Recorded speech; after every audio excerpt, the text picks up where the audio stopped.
ำนี้มาช่วยย้ำเตือนอย่าลืมอย่าเลือนน้ำคำที่พร่ำสอนสังคมวุ่นวายสุดแสนอาวรณ์วันกลัวโลกจะรุ่มร้อนวันคำจะลับลอย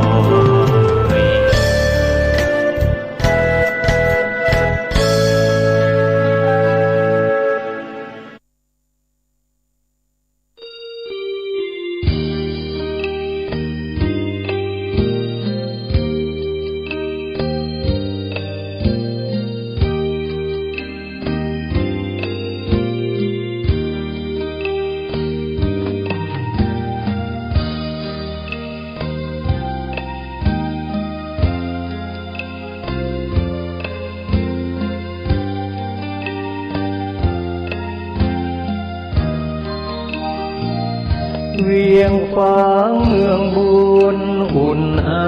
ถึงชัยประการน้ำกกแม่ไอไหลผ่านสองฝั่งสายทานอุดมสมบูรณ์เมืองไม้งามอารามเอื้องหลวงดอกคุณชูช่อรอแสงอรุณเหมือนบุญหนุนนำให้มาแม่อายยามนี้ไม่มีเสียงใครสะอื้นสวยสดผู้สาวงามชื่นยามยิ้มละรื่นชื่นในอุราช่างงามพร้อมผุดผ่องผิวพรรณจัญญาช้างเผือกในภูมิพัฒนาเพียงพบศพตาพาใจอาวรณ์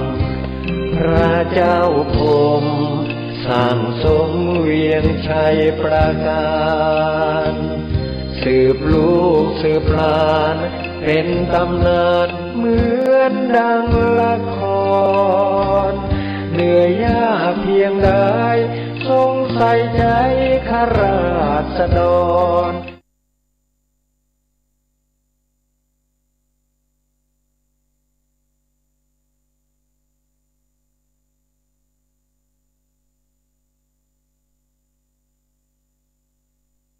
ขอถวายความเคารพแด่พระเถระครูบาอาจารย์พระเจ้าประสงค์ที่ตนเจ้าองค์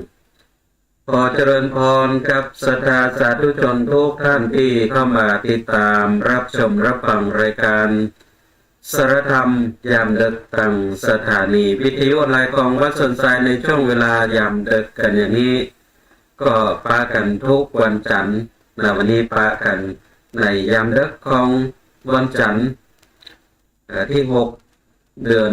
มิถุนายนพุทธศักราช2565วันนี้ก็ตรงกับเดือนเข้าเหนือออก7ค่ำศรัทธาญาติโยมทุกท่านวันนี้ก็มาพบมาปะกันในยามดึกแล้วก็ขอต้อนรับท่านผู้ติดตามรับฟังทางสถานีวิทยุออนไลน์ของสถานีวิทยุวัดพระอินทร์ตำบลสุเทพอำเภอเมืองจังหวัดเชียงใหม่ขึ้น 104.50 เมกะเฮิรตซ์ทุกท่านกันตัวก็เชิญทุกท่านเข้าสู่รายการสารธรรมยามดึกพบปะกันในยามดึกเนาะญาติโยมทุกท่านก็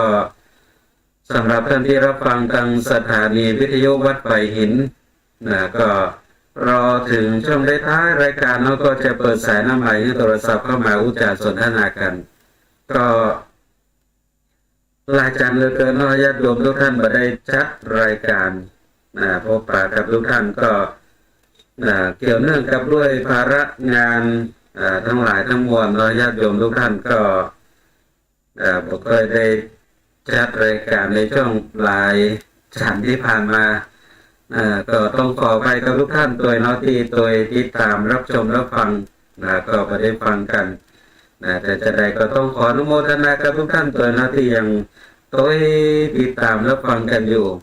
ซึ่งเข้ามาแล้วก็ช่วยกันกดไลค์กดแชร์กันเข้ามาตัวแล้วก็คอมเมนต์ทักทายอุจจาสนทนากันแล้วญาติโยมทุกท่านวันนี้ขออนุโมทนาครับโยมที่ใจชื่อว่าคนนิรนามทางเมืองฝาง ก็เข้ามาติดตามรับชมรับฟังแล้วก็คอมเมนต์เข้ามาโดยกราบนมัสการพระคุณเจ้าข้าขออนุโมทนาด้วยอนุโมทนากับโยมนงเพียรศีลเข้ามาติดตามรับชมรับฟังคอมเมนต์เข้ามาด้วยรับชมอยู่เจ้าสาธุสาธุเจ้าขออนุโมทนาด้วยแล้วก็อนุโมทนากับโยมหมื่นชัยวงศ์เข้ามาติดตามรับชมรับฟังแล้วก็คอมเมนต์เข้ามาด้วยสาธุอนุโมทนามิครับรับฟังอยู่ครับขออนุโมทนาด้วยแล้วก็เป็นช่วงเวลาที่เราก็มาพบมาปะกันในยาม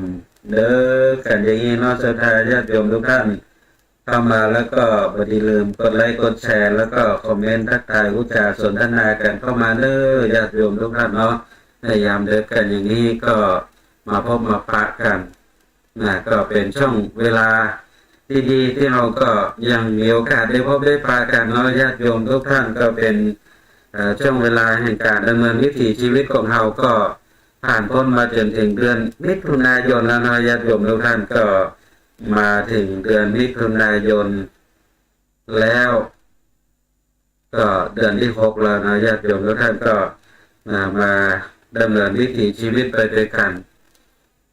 เข้ามาถึงเดือน9แล้วนะญาติโยมเนาะเดือน9แล้วก็โอ้เดือนหน้าก็จะเข้าพรรษาแล้วเด้อญาติโยมเนาะเดือนหน้าจะเข้าพรรษาทำแล้วฉะนั้นก็ดำเนินวิถีชีวิตกันไปเนาะญาติโยมทุกท่านสิ่งที่สำคัญที่สุดสำหรับการดำเนินวิถีชีวิตของเรานั่นก็คือบุญกุศลผลความดีทั้งหลายทั้งหมดนะญาติโยมเนาะบัดนี้เริ่มบัดนี้ปล่อยให้โอกาสในการสั่งสมบุญของเราหายไปทุกโอกาสแห่งบุญกุศลที่มาถึงเราพยายาม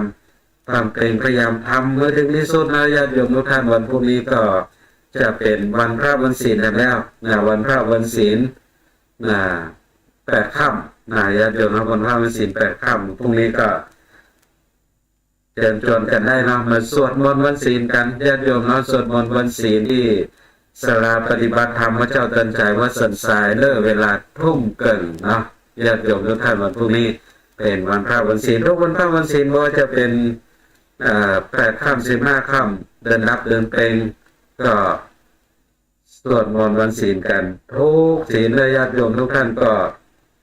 เชิญชวนกันได้เนาะพรุ่งนี้เดิน9 ออก8 ค่ำก็เชิญชวนมาร่วมสวดมนต์วันศีลกันก็ดังที่กล่าวถึงเนาะวิถีชีวิตของเราก็ผ่านไปอยู่ทุกเมื่อเช้าวันก็สิ่งที่สำคัญที่สุดก็คือบุญกุศลนั้นบุคคลที่จะปล่อยให้มันลดเลื่อนลอยหายไปจากวิถีชีวิตของเราอนุโมทนากับพระกำนันนครศรีชัยมงคลพระกำนันตำบลพงตำเข้ามาที่ตามรับชมรับฟังต้องขออนุโมทนาด้วยเรื่องของบุญญาติโยมเราบุญนั้นเรียกว่าเป็นเพื่อนที่สนิทเป็นมิตรที่ดีของเราเอามาก็มากับบุญอยู่สุขสบายกับบุญไปก็ไปกับบุญญาติโยมเราฉะนั้นบุญกุศลเป็นสิ่งที่เรานั้นบอกควรที่จะปล่อยให้มันลดเลื่อนผ่านไปจากวิถีชีวิตของเราสังสมกันไว้ศรัทธาญาติโยมเราทุกขณะทุกเวลาบุญกุศลนั้นเป็นสิ่งสำคัญเพื่อที่ว่าเวลาเราจะพอบุญนั้นพอที่ไหนบุญอยู่ที่ไหนญาติโยมเนาะก็อย่างที่เพิ่นพากันหน้าบุญบุญอยู่ตรงหน้าเนี่ยญาติโยมเนาะบุญอยู่ตรงหน้าหน้าบุญแท้ๆญาติโยมเนาะถ้าบาปอยู่ที่ไหนบาปอยู่ที่หัวมันครบบาปครบหัวกินหัวนะคนไทยนะญาติโยมฉะนั้นพอบุญพอที่ไหนพอที่หน้าเนาะหน้าบุญญาติโยมเนาะถ้าบุญนั้นเป็นตัวส่งตัวเสริมตัวช่วยวิถีชีวิตของเราคือเรียกว่าลดพ้นจากความทุกข์ความยากความลำบากทั้งหลายทั้งมวลญาติโยมฉะนั้นเพิ่นบอกว่าถ้าเราจะพอว่าเรามีบุญนักขนาดไหนพอตอนเวลาที่เราตกทุกข์ได้ยากศรัทธาญาติโยมอนุโมทนากับโยมพิชิตชัย เข้ามาติดตามรับชมรับฟังจากสำนักงานวัฒนธรรมจังหวัดเชียงใหม่ขออนุโมทนาด้วยอนุโมทนากับโยมสามีซ่อนฟันเข้ามาติดตามรับชมรับฟังคอมเมนต์เข้ามาตัวบริษัทเจ้าท่านพระครูเจ้าขออนุโมทนาตัวกับโยมสามีซ่อนฟันก็ต้องขออนุโมทนาด้วยเข้ามาติดตามรับชมรับฟังเราจะพอว่าเรามีบุญนักขนาดไหนพอตอนที่เราตกทุกข์ได้ยากญาติโยมเนาะบุญนั้นก็จะมาค้ำมาจูมาช่วยอุดช่วยหนุนวิถีชีวิตของเราฉะนั้นเพื่อนยังว่าบุญแห่งทานจะช่วยเราประคัดสนถ้าญาติโยมเรื่องการที่เราทำบุญสุนทานนี่เนาะการให้ทานนั้นมันแท้ญาติโยมมาช่วยเราตอนที่เรานั้นกำลังคัดสนนี่มันก็เข้ามาช่วยละทำให้เราประคัดสนยามทุกข์ยามยากยามที่จะอดจะอยากเนาะสุดท้ายญาติโยมบุญก็เข้ามาเติมมาหนุนมาช่วยเราบางปราบความคัดสนบุญแห่งทานที่เราได้ให้ทานได้แบ่งปันได้ช่วยเหลือเพื่อนญาติโยมสังเกตเนาะเราลองสังเกตตัวของเราเถอะในยามที่กำลังวิทย์กำลังขาดเนาะญาติโยมมันถึงมีห้อมมียังมาช่วยเราเนี่ยญาติโยมเอากินทานได้ทำบุญสุนทานนี่นะญาติโยมมันถึงมีจ้องมีห้อมมีโฮมาช่วยเราเวลาที่เขากำลังคัดสนเนาะญาติโยมมันถึงเข้ามาเลยของมันเป็นของข้อบาหารตัวนะแต่ว่ามันเกิดขึ้นแต่เมื่อเรานึกก็นึกถึงแล้วมันก็น่าบุญแท้ๆญาติโยมเนาะน่าบุญเข้ามาช่วยเราในยามที่เรากำลังลำบากคัดสนญาติโยมเนาะจะยังไงดีมีห้อมมีตังที่จะต้อง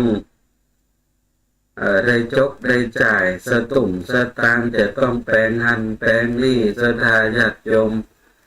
ใกล้การใกล้งานนี่อย่างทางวัดทางวานี่เวลาใกล้การใกล้งานสถาญาติโยมเอาละทางใดก็ยังบ่มีเตื้อยังไงดีพอใกล้ถึงเวลามันถึงมาสถาญาติโยมถึงมาคนนั้นก็มาหอมคนนี้ก็มาช่วยถึงมาช่วย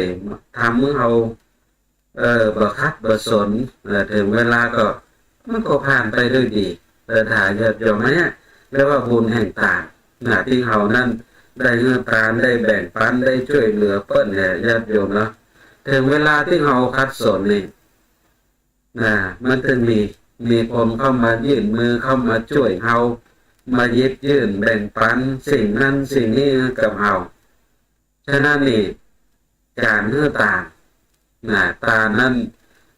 ก็หมายถึงการให้การแบ่งปันมีศรัทธาญาติโยมเป็นเรื่องสำคัญในสังคมนั้นก็ต้องอาศัยการให้ทานการแบ่งปันกันเนี่ยสังคมเรานี่ศรัทธาญาติโยมประเทศไทยเรานี่นะเพื่อนว่าถ้าเราไปตกยากอยู่ที่อื่นอยู่ที่ต่างห้องต้องเมืองต่างประเทศญาติโยมมันตึงบ่เหมือนเมืองไทยเอาที่อื่นเนี่ยจะมีไผมาหยิบยื่นมาช่วยกันเหมือนเมืองไทยเอานี่หายากเลยญาติโยมเมืองไทยของเราเนี่ยเวลาที่กำลังตกอยู่ในภาวะวิกฤตของชีวิตกำลังตกทุกข์ได้ยากนี่มันจะมีการแบ่งปันช่วยเหลือกันอย่าง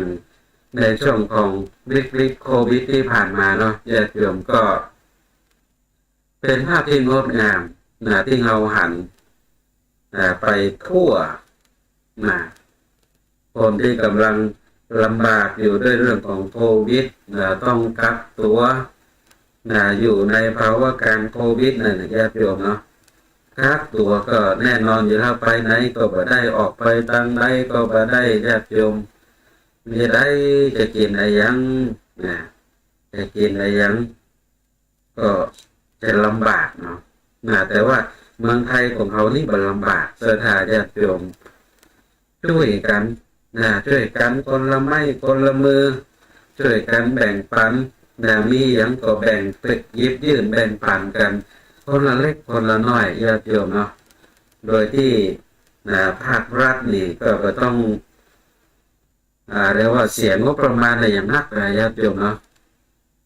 ก็เขาก็ช่วยกันในชุมชนในหมู่บ้านโอ้ยช่วยกันแต่ศรัทธาญาติโยมบริจาคแบ่งปันกันบ้านนั้นมีผักบ้านนี้มีผลไม้บ้านนี้มีข้าวเอามาเพาะมาหอมกันแต่ก็บริจาคให้หอมเงินทองกันคนละเล็กคนละน้อยตั้งเป็นโรงทานเนี่ยอาหารทำอาหารไปแจกไปจ่ายกันนี่ศรัทธาญาติโยมอันนี้เรียกว่าบุญแห่งตาแล้วก็สักเตื่อมันก็ญาติโยมบุญแห่งตานี่มันก็โตยมาไว้แต่ในช่วงภาวะวิกฤตของโควิดนี่ญาติโยมเนาะช่วงก่อนนั้นเป็นคนเอาไปเงินเปิ้นผ่านน้ำสักช่วงเอาละ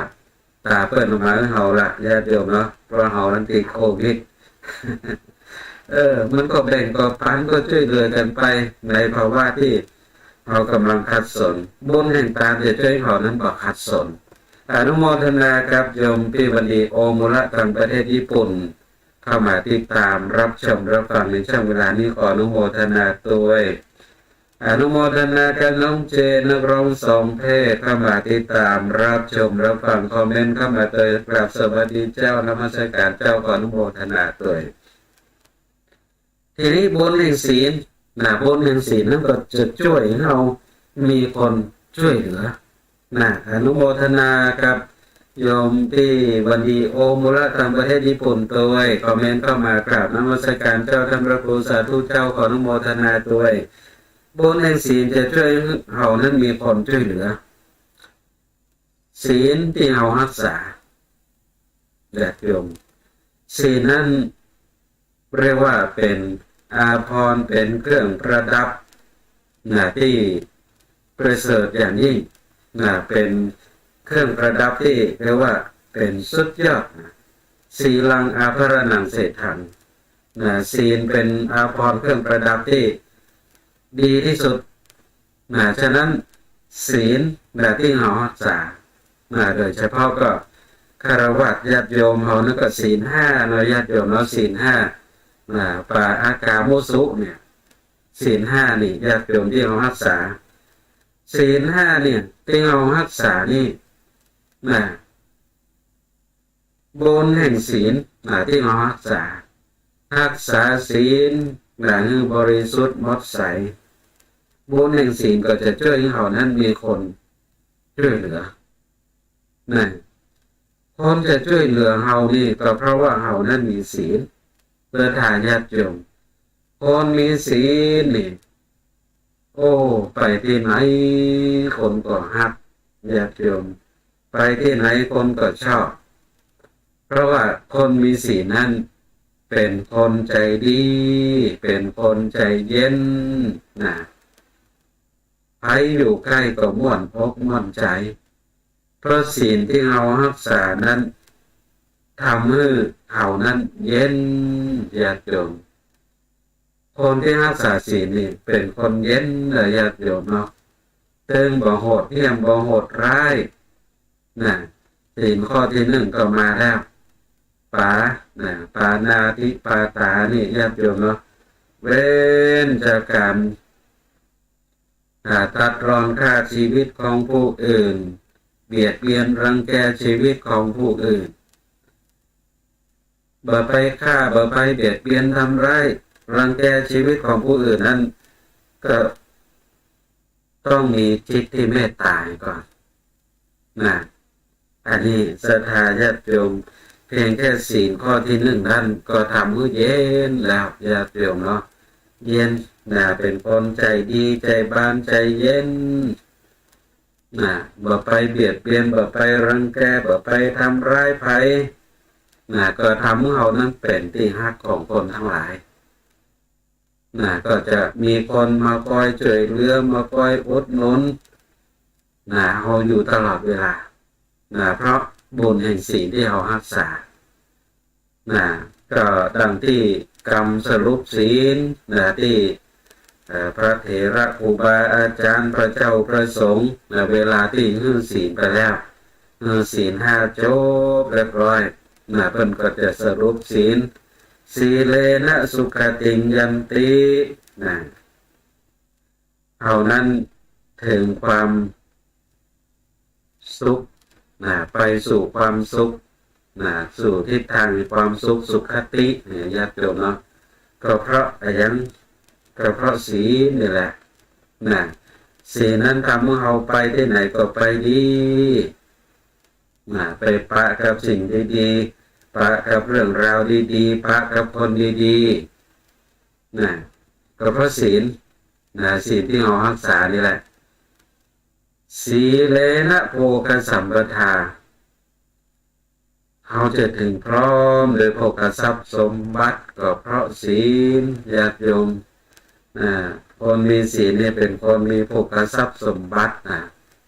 เพราะว่าศีลนั้นมันช่วยทำให้เรานั้น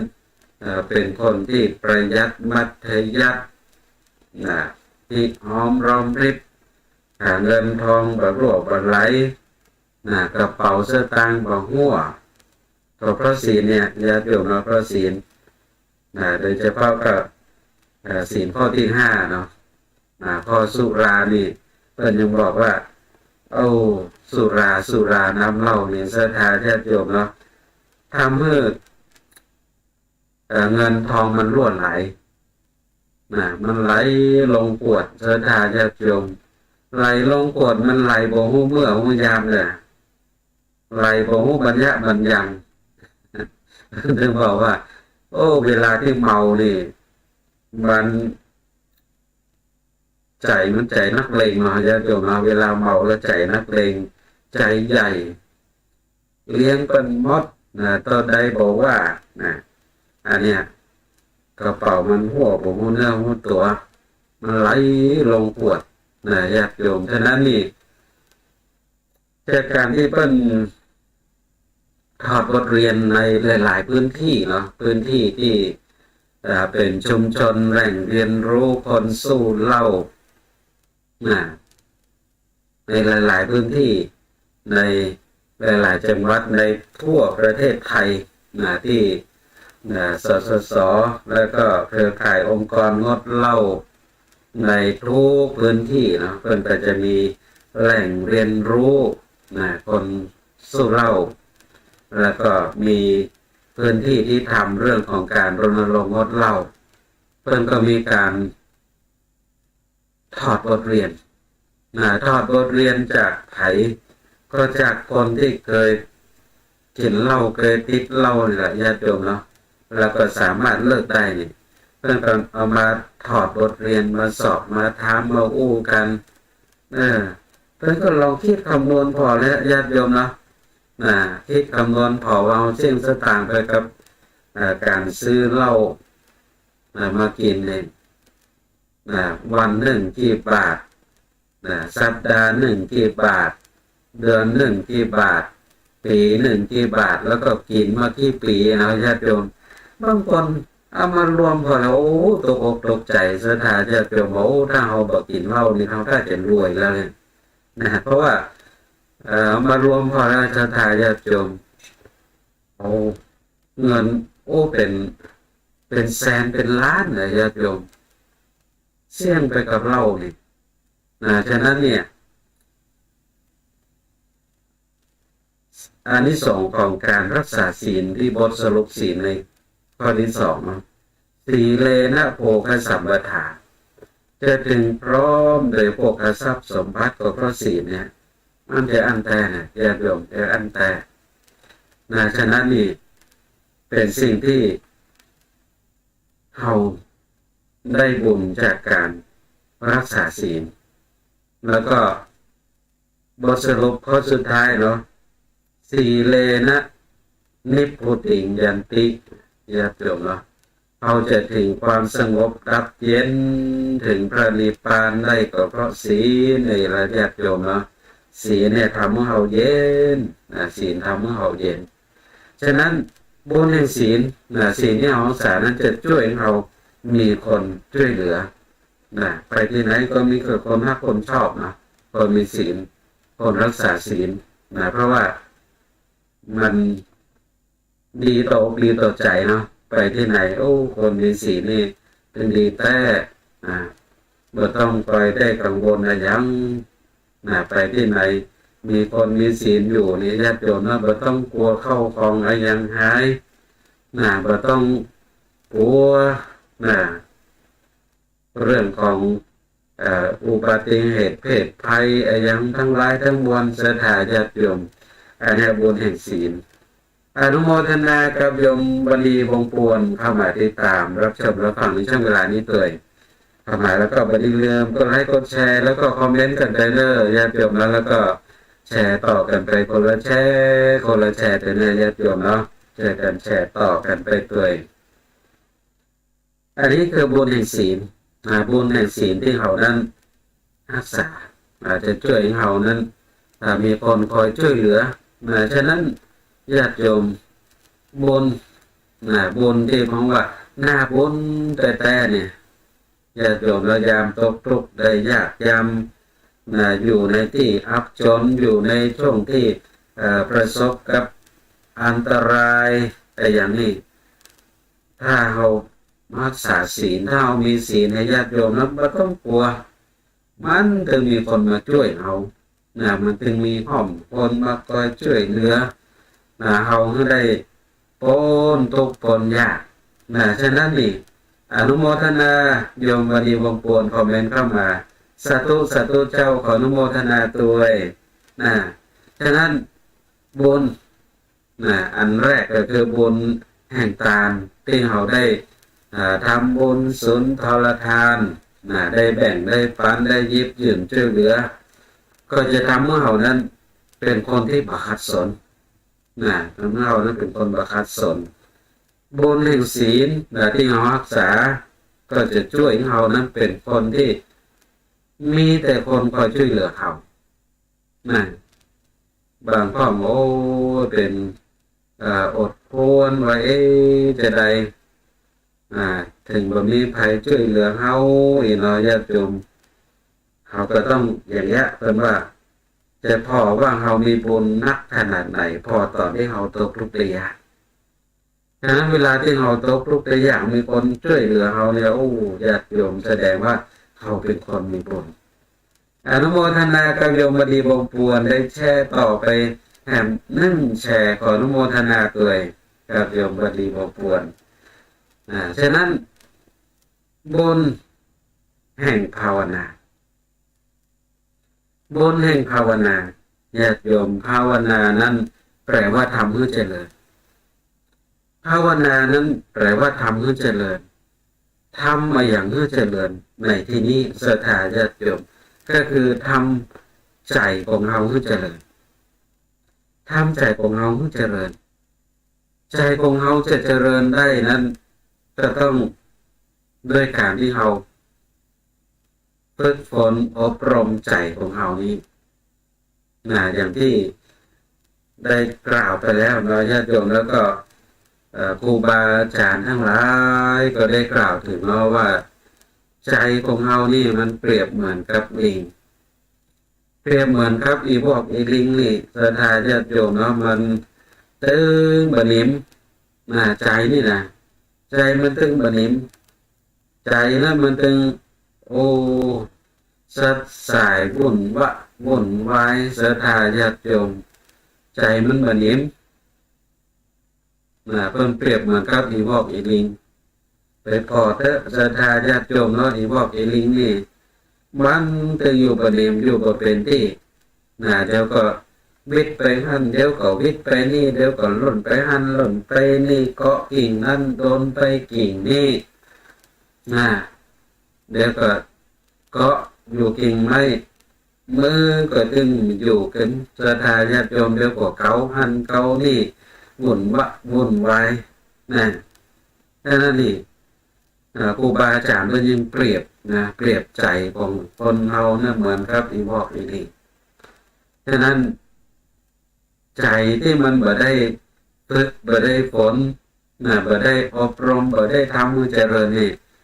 ก็มันก็จะเป็นเหมือนกับลิงนะญาติโยมมันแบบนี้มันมาอยู่กับเจ้ากับจอมมันเกิดอยู่กับตัวนะมันไปหันไปนี่ขึ้นนั่นขึ้นนี่สัพพะสัพปันร้อยอันปันอย่างนะอย่างคนที่นอนบรับนี่แหละศรัทธาญาติโยมเนาะหลวงพ่อก็นอนบรับเอาปันหันเกินห้องนะญาติโยมเวลานอนหลับนี่ถ้าฝันนี่ญาติโยมก็ว่ารับประสนิทนะแสดงว่าใจนี่มันยังคิดอยู่สมองมันทำงานยังคิดอยู่คิดถึงเรื่องนั้นเรื่องนี้พอคิดถึงเรื่องนั้นเรื่องนี้มันก็ฝันเป็นตุกเป็นตะศรัทธาญาติโยมใจมันบัดนี้อยู่ที่บ้านแต่ใจยังคิดไปนั่นไปนี่อย่างเพิ่นว่าเนาะคนไปจอมเบ็ดจอมเบ็ดจอมปลากับคนไปทำบุญที่วัดนี่บางทีคนที่นั่งจอมเบ็ดได้บุญนักกว่าคนที่ไปวัดอย่างเงี้ยโยมก็อย่างคนที่ไปนั่งจอมเบ็ดญาติญาติโยมไปนั่งจอมเบ็ดวันนั้นนี่วันเป็นวันศีลเนาะไปนั่งจอมเบ็ดขณะที่จอมก็นึกถึงคนเพิ่นไปวัดเฮานี่เมาทุกข์เมาอยากเป็นแต่ถ้าบ่มาจอมเบ็ดเสาะปูเสาะปลาก็มียังกินนึกถึงคนเพิ่นไปวัดหน่อยญาติโยมนึกถึงใจมีวัดปุ๊บใจมีวัดนึกถึงวัดนึกถึงอ่านเพิ่นไปวัดไปฟังเทศน์ฟังธรรมวันพระวันศีลส่วนคนไปวัดศรัทธาญาติโยมนั่งฟังธรรมอยู่แต่ใจนึกถึงตอนมาวัดหรือหันคนนั้นกำลังเอาเบ็ดไปจ่อมปลานึกถึงไอ้ตัวนี้เกี้ยผมมันได้ปลานักก็ปลานัก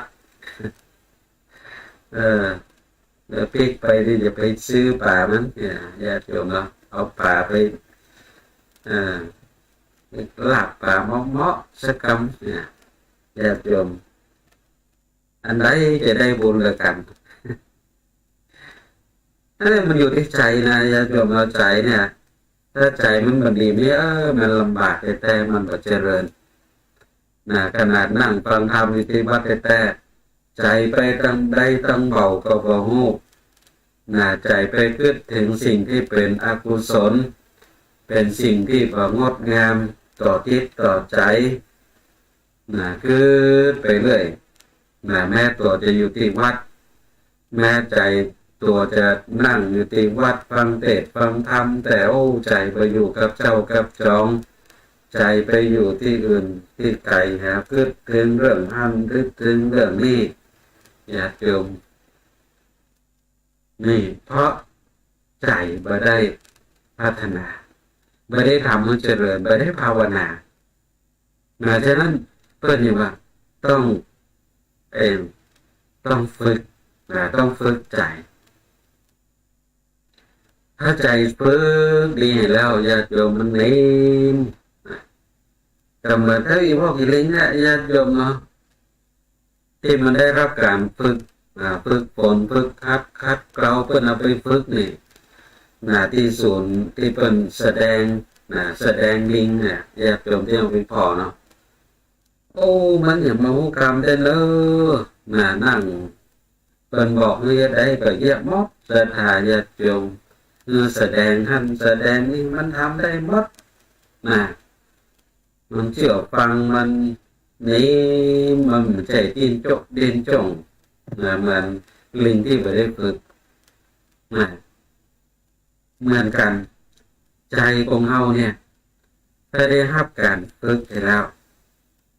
มันก็จะนิ่มมันก็จะฮู้กรรมเหมือนกับอีพวกไอ้ดิงเนี่ยเขาจะฝึกมันได้จะได้ใจนี่ก็ด้วยภาวนาอย่างที่ว่าเนี่ยภาวนามีสองอย่างสมถะภาวนาแล้วก็วิปัสสนาภาวนาญาติโยมสมถะภาวนานั้นเป็นอุบายที่ทำให้เกิดความสงบใจสมถะภาวนานี่ทำให้เกิดความสงบใจอย่างที่เอาเฟิกกันนะญาติโยมมานั่งพอลมหายใจพุทโธพุทโธพอลมหายใจเข้าหายใจออกพุทลมเข้าโธลมออกโต้ยพอลมหายใจหายใจเข้าก็หูว่าหายใจเข้าหายใจออกก็หูว่าหายใจออกหายใจเข้าสั้นก็หูว่าหายใจเข้าสั้นหายใจออกสั้นก็หูว่าหายใจออกสั้นหายใจเข้ายาวก็หูว่าหายใจเข้ายาวหายใจออกยาวก็หูว่าหายใจออกยาวโดยพอลมหายใจนี้ญาติโยมทำให้เกิดความสงบใจใจบ่ไปที่ไหนตั้งได้อยู่กับลมหายใจอนุโมทนากับโยมอุเทนมาล่าเข้ามาติดตามรับชมรับฟังคอมเมนต์เข้ามาด้วยกราบนมัสการครับอนุโมทนาด้วยแล้วก็ได้แชร์ต่อไปมึงแชร์น้องขออนุโมทนาด้วยกับโยมอุเทนมาล่าเนาะขออนุโมทนาด้วยอย่างเงี้ยเราญาติโยมเราต้อยพอลมหายใจใหม่ๆมันก็เหมือนกับอีวอกอีลิงนี่แหละญาติโยมที่เราฝึกมันใหม่ๆเนาะเอาเชือกมัดมันไว้มัดอีวอกอีลิงตีกับเสากับลักไว้ก็มันตึงดิ้นจบยิงจ่งมันจะออกไปตั้งที่อื่นหรือได้ญาติโยมเหมือนกันใจของเรานี่เพิ่มใหม่ๆก็จะอันนั้นพุทโธพุทโธได้สักคำไปหาแสบแล้วอย่าโยมไปหาแสบแล้วมาอยู่ละไปที่อื่นแล้วดึงมันมาใหม่ฝึกมันทำไมพุทโธพุทโธใหม่เอาอย่าเจืออย่าเดียวมันก็จะอยู่ละมันก็จะงูขำละตอนนี้ได้เวลาเปิดสายน้ำไมเนอร์ญาติโยมที่รับฟังอยู่ทางสถานีวิทยุวัดป่าอินตำบลสุเทพเมืองเชียงใหม่ขึ้น 104.50 เมกะเฮิรตซ์ทุกท่านที่รับฟังกันอยู่ในช่วงเวลานี้จะโทรศัพท์เข้ามาอุจาสนทนากันก็เชิญได้เนอร์เปิดสายหน้าใหม่เรียบร้อยที่เบอร์โทรศัพท์089-852-3498เนอ089-852-3498เนอสถาญาติโยมทุกท่านที่เราฟังอยู่โทรศัพท์เข้ามาได้เนอโทรศัพท์เข้ามาได้เปิดสายหน้าใหม่เรียบร้อยโทรเข้ามาอุจาสนทนากันได้เนาะว่ายามเด็กวันนี้ใครฟังกันอยู่พ้องฟังอยู่ที่ไหนฟังติดทางใดหลังจากที่บ่ได้จัดรายการมาเมินพอสมควรวันนี้เพราะว่าใครจะฟังกันพ้องโทรเข้ามาเต็มเนอไปที่ฟังกันอยู่ในช่วงยามเด็กของวันนี้โทรเข้ามาได้เนาะ089-852-3498เนอญาติโยมทุกท่านFC แฟนคลับทั้งหลายทั้งมวลมีอยู่ทางใดโทรกันเข้ามาเถอะเนอในยามเดินกันอย่างนี้รับกันหรือยัง ถ้ายังไม่รับก็โทรเข้ามากันตัวอุจาสนทนากันในยามเดินของวันจันทร์กันอย่างนี้เราก็ปากันทุกวันจันทร์ทุกวันจันทร์ปากันตอนเด็กถ้าเป็นปกติธรรมดาทั่วไปก็ปากันในช่วงเวลา 20:30เราก็จะปากันในรายการเสียงธรรมจากวัดสันทรายญาติโยมทุกท่านแต่สำหรับวันพรุ่งนี้ก็ดังที่กล่าวพรุ่งนี้เป็นวันพระวันศีลเดือน 9 ออก 8 ค่ำวันพวกนี้ก็เสียงธรรมจากวัดสันทรายรุ่มครึ่งนี่ก็บริจาคมาแต่ก็จะถ่ายทอดสดกันสวดมนต์วันศีลที่ศาลาปฏิบัติธรรมพระเจ้าตันใจวัดสันทรายดังนั้นก็เชิญชวนญาติโยมทุกท่านมีโอกาสเวลาก็มาร่วมสวดมนต์ด้วยกันที่ศาลาปฏิบัติธรรมพระเจ้าตันใจวัดสันทรายหรือบ่สะดวกเดินทางมาก็ติดตามรับชมการถ่ายทอดสดแล้วก็อยู่ที่บ้านสวดมนต์ไปด้วยกันก็เป็นโอกาสเวลาที่ทุกท่านก็ดำเนินวิถีชีวิตกันไปอย่างนี้เนาะวิถีชีวิตก็ดิ้นรนขนขวายต่อสู้กันไปชีวิตยังบ่สิ้นก็ดิ้นรนมุ่งมั่นทำความดีกันต่อไปฉะนั้นบุญแห่งภาวนาญาติโยมเราภาวนาพุทโธพุทโธนี่แหละญาติโยมเราจนเรียกว่ามันกุ้นมันเกยแล้วใจของเรามันกุ้นมันเกยอยู่กับลมหายใจพุทโธพุทโธเบาวันเบาไว้เบาไปตัวหายแล้วอยู่กับลมหายใจก็จะหูกรรมเลยญาติโยมเราหูกรรมพอมันหูกรรมแล้วก็ค่อยฝึกคัดเกลาค่อยพร่ำค่อยสอนมันไปเหมือนกับคนฝึกอีบอกอีลิงเนาะพอมันสงบมันนิ่มดีแล้ว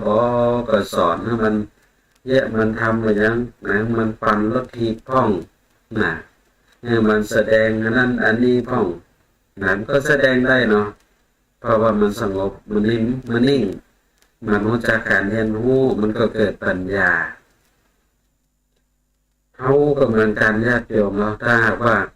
ฝึกจิตฝึกใจนี่มันนิ่มมันนิ่งแล้วไอ้นี่ก็ฝึกมันแหละก็ทำก็สอนมันเรียนรู้ถึงสภาวะความเป็นจริงนั่นก็คือวิปัสสนาภาวนา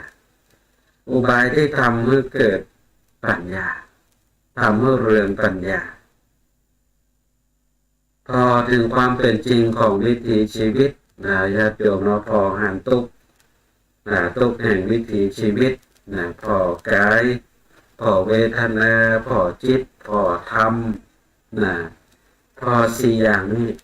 ก็จะทำให้เกิดปัญญาฉะนั้นบุญแห่งภาวนานั้นจะช่วยให้เราเกิดปัญญานั้นเป็นสิ่งสำคัญอย่างยิ่งในการดำเนินวิถีชีวิตของเราเนาะญาติโยมถ้าหากว่าเราบ่มีปัญญาแล้วนี่บ้ามันรักษาอย่างแค่ได้ศรัทธาญาติโยมร่ำรวยมุกใดก็ตามเถอะถ้าบ่มีปัญญาแล้วรักษาทรัพย์สมบัติไว้บ่ได้ญาติโยมรักษาทรัพย์สมบัติไว้บ่ได้ถ้าหากว่าบ่มีปัญญาบ่ฮู้เต้าเอาตามนี้รักษาไว้บ่ได้เนาะญาติโยมยังยุคสมัยประเดี๋ยวนี้ซ้ำให้ศรัทธาญาติโยมอนุโมทนากับโยมญาณิสาชาติมนตรีเข้ามาที่ตามรับชมรับฟังจากตันใดประเดี๋ยวนี้จากสมุทรปราการหรือท่านนครนายกคอมเมนต์เข้ามาตัวสาธุค่ะอนุโมทนาตัวกับโยมญาณิสาชาติมนตรีเนาะขออนุโมทนาตัวยิ่งยุคนี้สมัยนี้ญาติโยมเรายุคออนไลน์นี่ซ้ำให้ญาติโยมเอาหมู่มิจฉาชีพมันนักญาติโยมแก๊งเป็นประเดียวก็คอเซ็นเตอร์เนาะมันคอยจุคอยหลอกเขาสักปะเลยญาติโยมเนาะมันจุมาหลอกสักปะล่าโทรมาแล้วตอนนี้ท่านได้รับรางวัลได้รับรางวัลเงิน300,000 บาทหล่อจุเราดีใจแล้วญาติโยมเนาะมันเอาความโลภมาก้ามากินกับเราตอนนี้ได้รับรางวัล300,000 บาทแต่ว่ามันมีค่าใช้จ่ายนั่นนี่ก็จะต้องโอนสตางค์มาเบอร์นี้ก่อนโอนสตางค์มา50,000แล้วก็ เงิน300,000 บาทก็จะเข้าบัญชีของเฮานี่โอ้ญาติโยมถ้าหากว่าคนขาดสติขาดปัญญาในช่วงเวลานั้นเนาะโดนมันละโดนแน่นอนญาติโยมเนาะเพราะมันเกี่ยวข้องกับความโลภความโลภนี่ญาติโยมมันทำให้เราหน้ามืดตามัวเกิดบ่ออกขาดปัญญา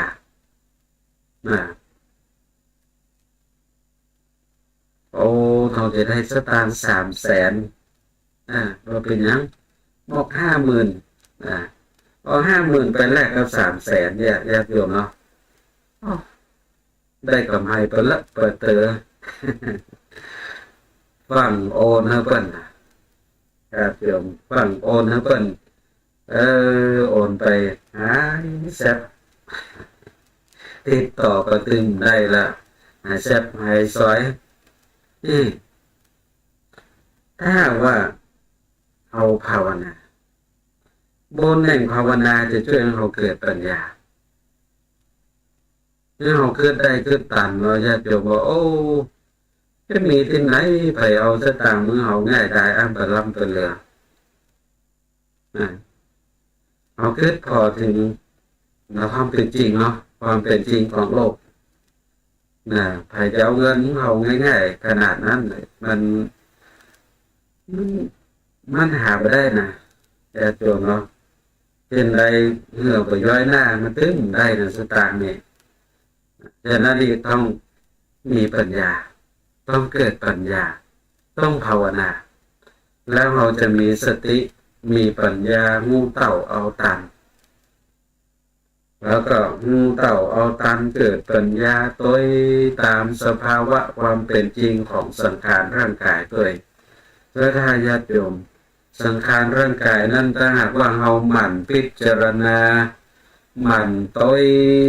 พอมันเนาะก็จะหันถึงความเป็นจริงของสังขารร่างกายที่มันเป็นอนิจจังเป็นอนิจจังที่มันแปรเปลี่ยนไปอยู่ตลอดเวลาในสังขารร่างกายของเราเนี่ยศรัทธาญาติโยม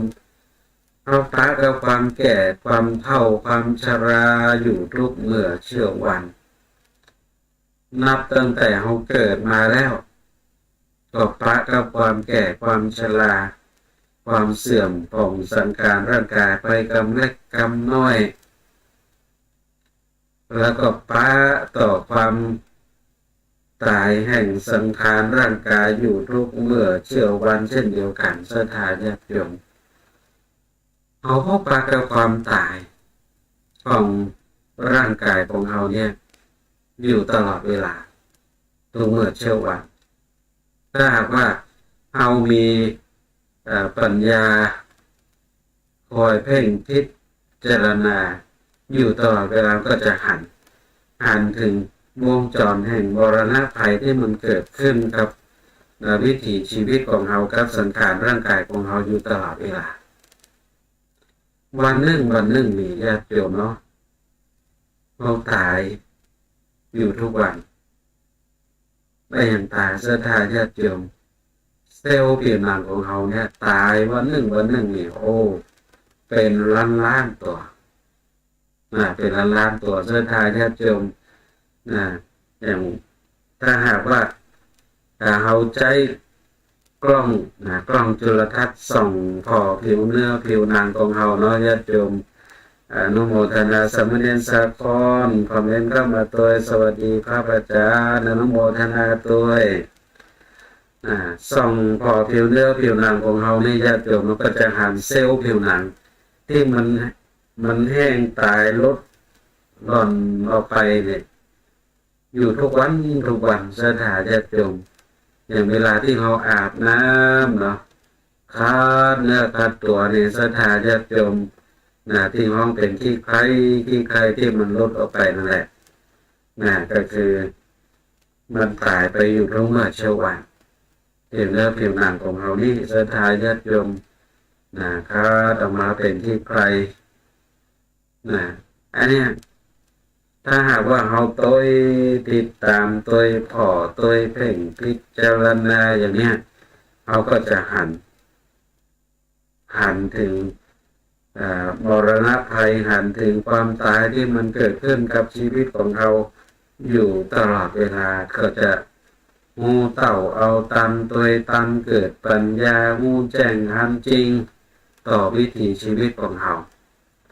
เวลาปะกับความทุกข์ในสภาพร่างกายของเราศรัทธาญาติโยมนั่งเบินก็เป็นทุกข์ยืนเมินก็เป็นทุกข์เตียวมันก็เป็นทุกข์เตียวไก่เตียวเมินก็เป็นทุกข์นั่งเมินนั่งไปก็เป็นทุกข์นอนมันแล้วไปก็เป็นทุกข์เพื่อทายาทโยมโดยพออย่างนี้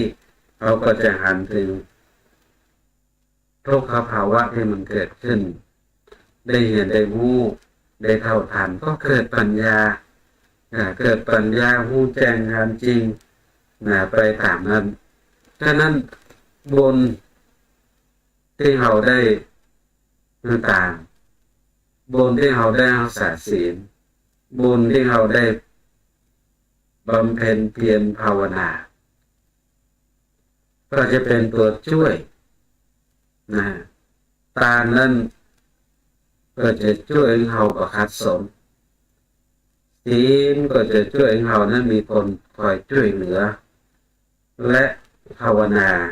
ก็จะช่วยให้เรานั้นเกิดปัญญาฉะนั้นบุญเคลื่อนหนุนเราผ่านพ้นอุปสรรคและปัญหาเหล่านั้นไปได้ในที่สุดบุญเป็นของเปิ้งได้แต่ประทายญาติโยมเอาเปิ้งบุญให้เปิ้งได้แต่ญาติโยมเปิ้งคนอื่นคนไกลป้องเปิ้งไผเปิ้งสามีภรรยาเปิ้งลูกเปิ้งหลานเปิ้งสนิทมิตรสหายเปิ้งได้ชั่วครั้งชั่วคราวศรัทธาญาติโยม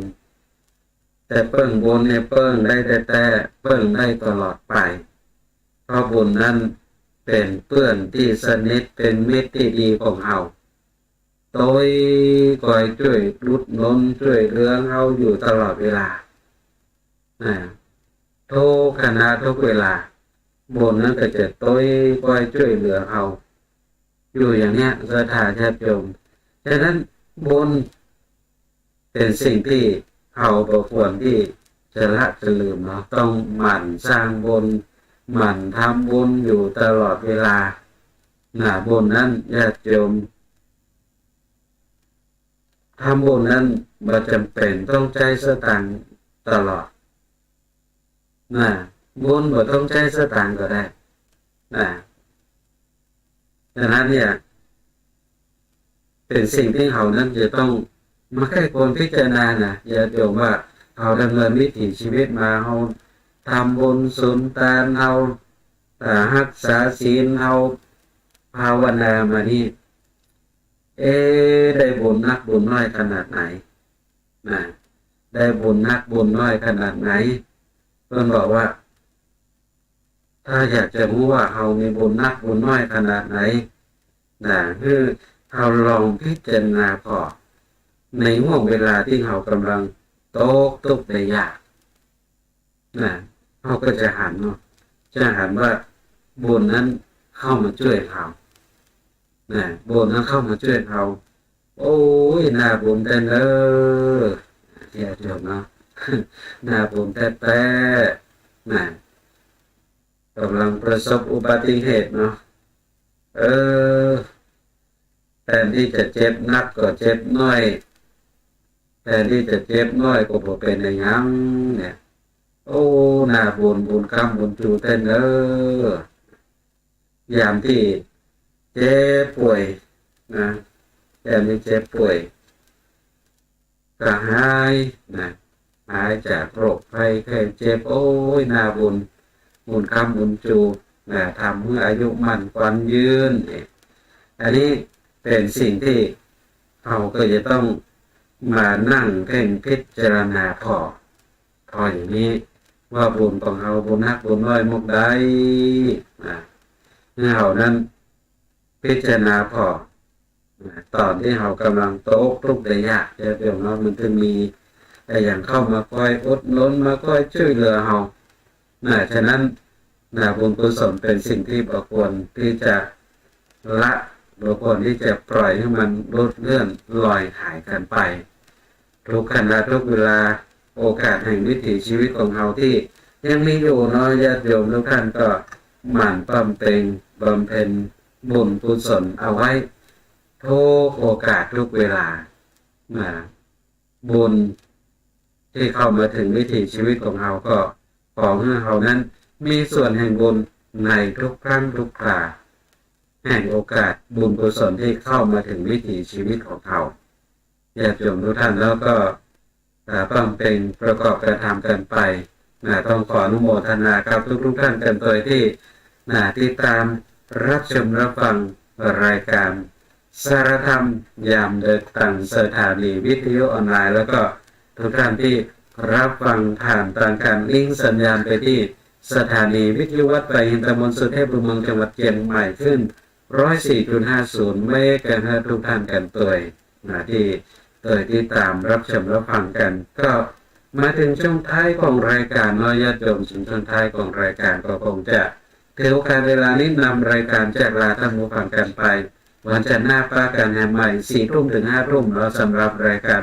เสียงธรรมจากรายการสารธรรมยามดึกเนาะก็ปากันได้ทุกวันจันทร์ 4 ทุ่มถึง 5 ทุ่มเนอะญาติโยมทุกท่านเราจะหน้าป้ากันแห่งใหม่ฉะนี้เวลาหมดเวลาแล้วก็ขอพระคุณพระเถระครูบาอาจารย์พระเจ้าประสงค์ยุติตนดวงที่เข้ามาติดตามรับชมรับฟังและอนุโมทนากับศรัทธาญาติโยมทุกท่านกันตัวที่เข้ามาติดตามรับชมรับฟังแล้วก็กดไลค์กดแชร์คอมเมนต์ทักทายอุจาสนทนากันเข้ามาตัวแล้วก็ขอบพระคุณอนุโมทนากับพระเถระครูบาอาจารย์ศรัทธาญาติโยมที่รับฟังทางสถานีวิทยุวัดไผ่หินตำบลสุเทพบุญเมืองจังหวัดเชียงใหม่ทุกท่านกันตัวขอให้คุณพระศรีรัตนตรัยและก็สิ่งศักดิ์สิทธิ์ทั้งหลายทุกบุญกุศลที่ทุกท่านได้พร้อมเป็นประกอบกระทำมาเป็นไปจนได้กลายเป็นภาวะปัจจัยเป็นอุปนิสัยหนุนส่งถึงวิถีชีวิตของทุกท่านให้ได้ประสบพบกับความสุขความเจริญโชคดีมีใจอยู่เย็นเป็นสุขเหมือนกันทุกท่านทุกคนและขอทุกท่านจงเจริญในธรรมในองค์สมเด็จพระสัมมาสัมพุทธเจ้ายิ่งขึ้นไปก็ขอเจริญพร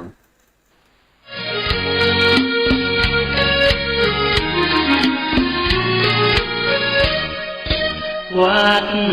วาอารามเป็นแหล่งธรรมะเขตขามล้อมจิตใจงดงามให้ผู้คนในสยามอารามอุ่นนุ่นอุ่นไอวัดเป็นที่พึ่งทางใจผู้คนเลื่อมใสใบบุญเพื่อหนุนคำจุนศรัทธา